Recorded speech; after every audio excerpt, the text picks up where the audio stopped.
Hi, this is Alex from Pro Trading Edge. In this video I'm going to show you Monday and Tuesday trading from 7 and 8 August. And it's going to be one missed trade, a trading attempt that didn't work. And then the second day with more data I took a successful trade. So first of all, let's start from the daily chart. And I would like to clean this a little, but on the lower time frames. Here we have the same situation. We have the sell side liquidity that's untapped, and we have the daily order block. Order flow, it's bearish. So now because the price action is so close to this liquidity, I'm more and more careful to catch the low hanging fruit trades, the good trades. But I'm also careful about being patient. So in those ranges there are a lot of moves because retail trading comes in again into the frame. So this low in a retail trading is being seen as a support. So first probably price action is going to tap it, and then if we zoom out here, a lot of retail traders, they like to fit trend lines and something like this. So you see if it comes down right here where we have the liquidity, they might expect a bounce, but I expect it to trade into here and stay a little more. So I just put this line here randomly, but I'm pretty sure there are a lot of retail theories about how to put those trend lines. So nothing changes here. Now let's go into the lower time frames. The lower time frames, we had a lot of imbalances on the upper side, which is great because this is what I like to see when we trade. I'm going to delete some of those lines around here. So on the 4-hour chart, we have here this imbalance that we annotated a few days ago, which hasn't been closed yet. So now we have buy side liquidity inside an imbalance. So this is a very good target. It's a very good draw on liquidity. So there is a chance that the price might go up. But we also have the sell side liquidity, which draws the price downwards. So if you can explain the price action and the bias both sides, that's not a good scenario. It's a 50-50 scenario, and that means low probability. So usually it's normal to reduce the risk or to not trade at all until you have a more clear bias. So there are a lot of traders that use those concepts and they are very strict on that. So they take very few trades, and they might have one trade per week or might have 30 trades in 2 or 3 weeks. I like to take more trades because if I spend the time in front of the computer, I'm going to take some of those trades. And if they don't entirely fit my system, for every rule that it's unchecked on my system, the risk is going to drop. But I do have rules that I never break because those are just the rules that offer the edge on the market. So now I want to see how price reacts to this fair value gap, to this fair value gap, liquidity here. We also have daily sell range here. So this is a daily order block. And in fact, I'm going to write here so I can see this on the lower time frame. I want to see how price reacts to it, and if price starts to go into it, I'm going to also note the mean threshold, the middle of the body of this candle. So I want to see how it reacts to that. If price closes above that on a daily basis, because this is the daily chart, then I'm going to have to be careful with trading because price might go even higher, even if it doesn't make too much sense right now. But this is trading, and I will always go in with the idea that everything is possible. So let's go back on the lower time frame. Here we have the order block. The same place here we have a 4-hour order block. So I'm not going to note that because we have the daily already. Let's go on the 1-hour time frame. I'm going to delete some of those things. So this is a liquidity that has been tapped. So I'm going to delete those lines. Delete some stuff around here also. So when I look at price action and analysis that I've done in the past, I always like to notice some things, like for example how price here snapped into a premium, touched the range structure break or the breaker block, and then it just stayed inside this fair value gap and consolidated here. So it's not perfect, but it just stayed right there, worked inside this fair value gap. So in my courses I explain what price does inside those fair value gaps and how do we note them. So I'm not going to explain this in those videos because they become too long. And now let's look here. Let's look at the Monday trade that I had, and I'm going to explain what was the thinking around it. So first I'm going to put the price action. I'm going to release the price action here. So there is not much around here. I'm going to quickly note those fair value gaps, because those happened at the Asian session on Sunday open. So I want to see how price reacts to them. So if I go on the lower time frame, Monday, it's usually a day when trading can be a little more difficult. As a beginner, the best thing is to not trade Monday, but just to sit and observe what the market does. So I do that many times. I only take trades Monday if there is something obvious, or if there is something like a continuation from last week. And most of the times I reduce the risk by a lot. So as a rule, only because it's Monday, the risk gets reduced to about 50%. So this day, not only that it's a Monday, but there is also something wrong with the range, with the price action, that I don't really like. So we have drawn liquidity above, and we have drawn liquidity below. And of course I see price going downwards, like falling, but I don't like it how it's doing it. First of all, the price went up here, and I didn't took the liquidity out, or touch the fair value gap, or touch the order block, and then it started to fall downwards. Here we have like a breaker, but I don't like that this is not formed during the session, so it's outside of the session. And I don't like it that the price didn't come up to trade, to touch the breaker. I'm not even going to put a line here, I'm just going to put this cursor, and you can see it just comes here, doesn't come up to touch the breaker, so I don't like that. Also, if I measure the ranges, starting with this one, price breaks down, doesn't come up to premium, breaks down again, so it continues to break down like that. And if I measure this range from here to up here, I can see price coming down. It barely reacts here when it gets to 50%. And in fact, let me just change this fib, because it's upside down. Okay, so it goes here downwards, and this can look like a reversal, like it's going to go up, like price try to reach for the liquidity, but it doesn't. So now it's coming under the equilibrium, and it's going to go up, because premium and discount applies to all time frames. So this is like from a, if you look on the 1 hour chart, this is going to look like a small move that we see on the 5 minute chart sometimes. So for this reason, I reduced my risk by a lot, and I was looking for a trade here, but at the end of the day it didn't happen. So here I see price reacting to the 50% level and this fair value gap. So it goes up a little more, creating like a breaker here. And usually, so I'm going to delete this fair value gap. So this is choppy, like a choppy price action. So in cases like this, I wait for the price action to go even lower, and then to see if it's going to return. And here it's returning. But again, I don't like those wicks, those candlesticks with a wick on both sides. So usually when this happens, I just wait for another candle. I'm just patiently looking to see how price behaves, and in the same time I'm also checking the dollar index. I'm also checking euro dollar to see how is the correlation, and especially euro pound.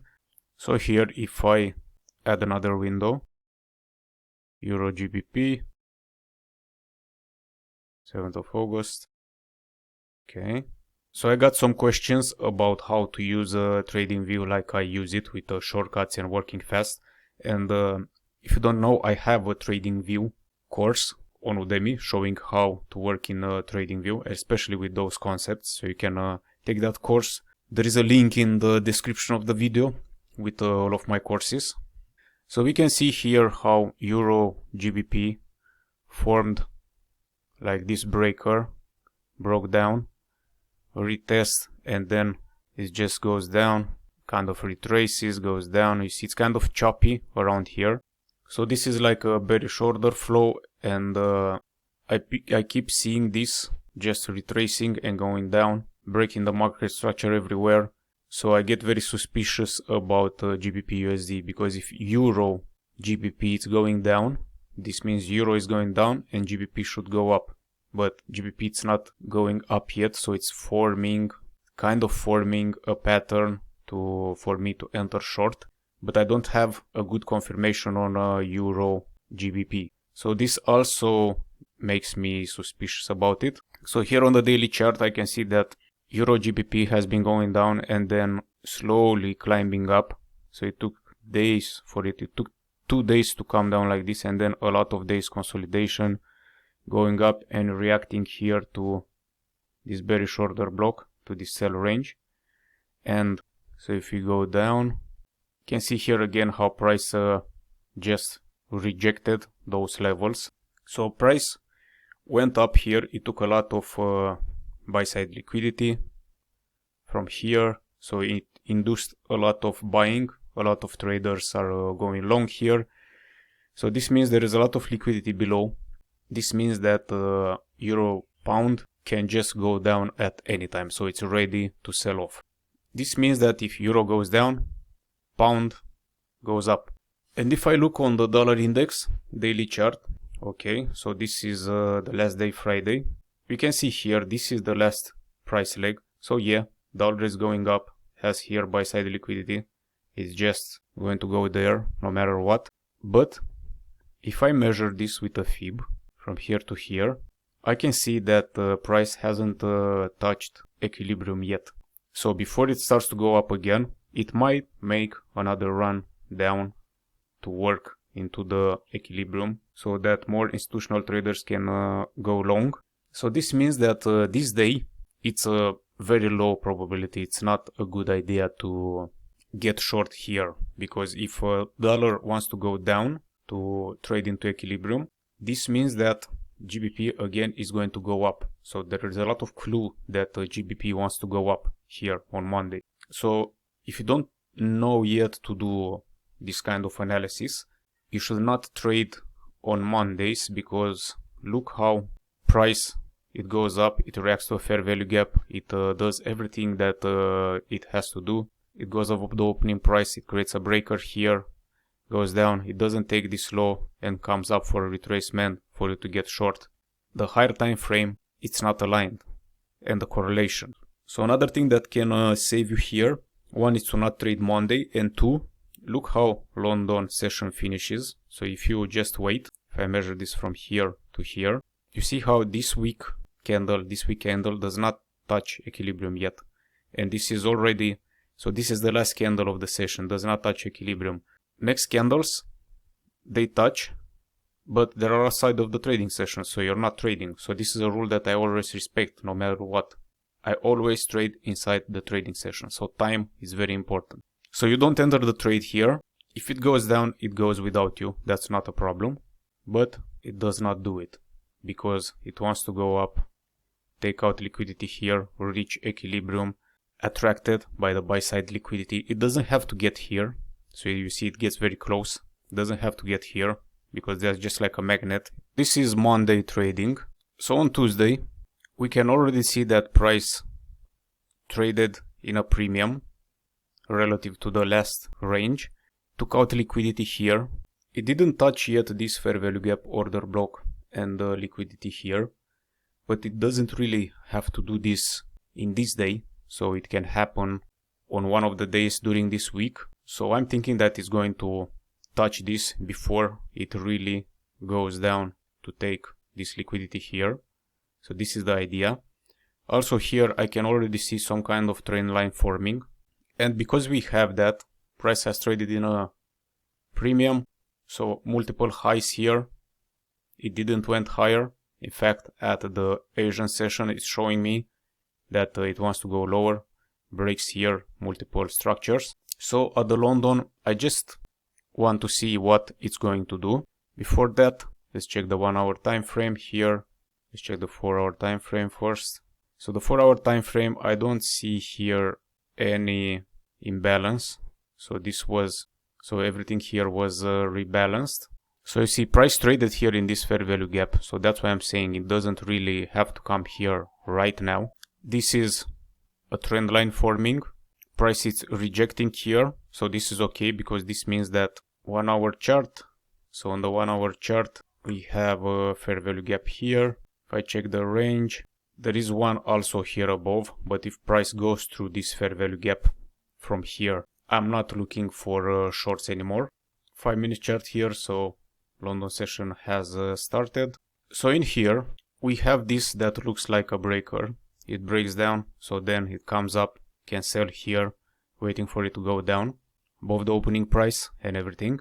But the problem is that we have here a high and we have the fair value gap, so I wouldn't be so sure to trade this structure here, because I said before that London is very sneaky with this kind of things. So you should never trade range structure breaks or breakers like this in isolated. They have to be in a bigger framework. Another thing here is that if we measure the range before it goes down, I want price to start from at least equilibrium, and here it was under the equilibrium. So this week it's okay that we get here now, because it just, you see how it just reaches equilibrium and then breaks down, fills in the fair value gap and it breaks down. I will look for some kind of breaker here, so it breaks down and then it comes up, but it's kind of choppy, kind of messy, so I'm not going to force that. And also it didn't take this high, so I don't like this kind of stuff. And here is the same. I don't like it when a breaker does not take a high that is so close next to it. So you can take this, take a loss, then you see it goes higher. So if it doesn't continue to go higher, then it's not a big deal. Look how quickly it reacts, how aggressively it reacts and goes down. So in here, this is the overlay, 50% and fair value gap filling. So it just fills this very nicely. And I said before that I want to see price reacting to the middle of the fair value gap. So yeah, that's fine, but you see it doesn't reach equilibrium if it does that. So what I don't want to see, it's something like this. Price trades up, it goes above the middle of the fair value gap, it retraces and reacts to the middle of the fair value gap like this. So it reacts above. So I don't want to see this. If price does it like it did here, trades, it goes up, fills in the fair value gap, and then it trades down, maybe slightly under the middle of the fair value gap, maybe at the bottom of the fair value gap, it doesn't matter, but it reacts as a retest to the middle of the fair value gap before it starts to trade down again. So this is the difference between those two scenarios. I like to say it breaks through resistance and finds support there in the middle of the fair value gap, because it's easier to understand. And this week we can see this one reacting to the middle of the fair value gap. After it breaks down, kind of comes in there, bang, goes down. So in here, if this doesn't convince you, need more experience to trade this, we have a second one. Goes down, fair value gap, and inside this fair value gap you can sell short. So this is exactly what I did here. I am above the opening price, so I like to be above the opening price. So I sold short somewhere around here, kind of a long stop loss, but what can I say, long candles. And I was looking to see price trading in this area here, and depending on how it trades, I will look to take some partials, because I don't have any low here to take some partials. So what I do sometimes, it's I try to look for that trend line to see how it reacts to it, something like this. So I try to search for the trend line, and the better method is to try to go up a time frame, and in this price action here, when price goes down, I look for something to trade to. So we have fair value gaps here, and then I have this level here, this high. So I'm just going to add this here. I want to see how price trades, because old highs that have been broken up, when price comes down, it's going to react to them. So I also show this in my courses. So there are multiple turning points on the chart all the time. So that's why it's not easy even with this style of trading. So going back to the 5-minute chart, want to see what price is going to do around here, to take some partials maybe. And it goes very hard through this level. So this was the place where I took partials. I took 70% of the trade here. So you see how price reacts to the trend line exactly in this point, kind of inducing to everyone that this is a valid support point, and now price is just going to go up, reacting to the trend line. So when I seen price reacting like this, I also see that if I measure this range from the turning point, 50% level, it's exactly at the opening price line. There is also a small fair value gap here. So with half of the portion that I took partial, so not the entire portion that I took partial, just half of it I sold again in here, because this was an unfinished business. Price hasn't reached anything here. It doesn't have any reason to turn like that.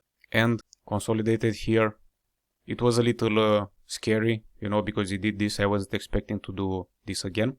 But you see how it just reacted to the same level, to the opening price, kind of giving another opportunity to institutional traders to sell and breaking completely the trend line, everything downwards. So I closed everything at this level here because this was enough for me. You see how it's just started to consolidate here. I didn't know what it's going to do at New York, and I just closed everything here. It was okay for the day. So to be able to do analysis like this, you need to follow the markets live every day, not only backtesting. Because backtesting, it does not show you things that you're going to see live during the day. Backtesting is just, even if you cut the chart with this replay tool and you play around it like this, it's not like you do it live. So I'm able to explain all of those details here because I've seen this trade live. So I was watching it live and they just remained in my mind. I have notes about it. I took screenshots to put all of this in my journal. Otherwise, you just see what I teach in the course, and that's normal. You see accumulation, manipulation, distribution again. So it's just the typical patterns that I show in the course, reacting to the fair value gap and so on. But sometimes it can be scary. For example, here when it went up like this again, I went short. You like it when it goes to candles and then starts to slowly go up. And here I was thinking, look, if it starts to creep inside the fair value gap again, I'm just going to close everything because it shouldn't do that. And those things, you only see them if you do live trading and also if you watch some backtesting. I mean, you just check some trend lines to see how price reacts to them. So this was, you see, I just put this trend line exactly as a retail trading is showing you to do it.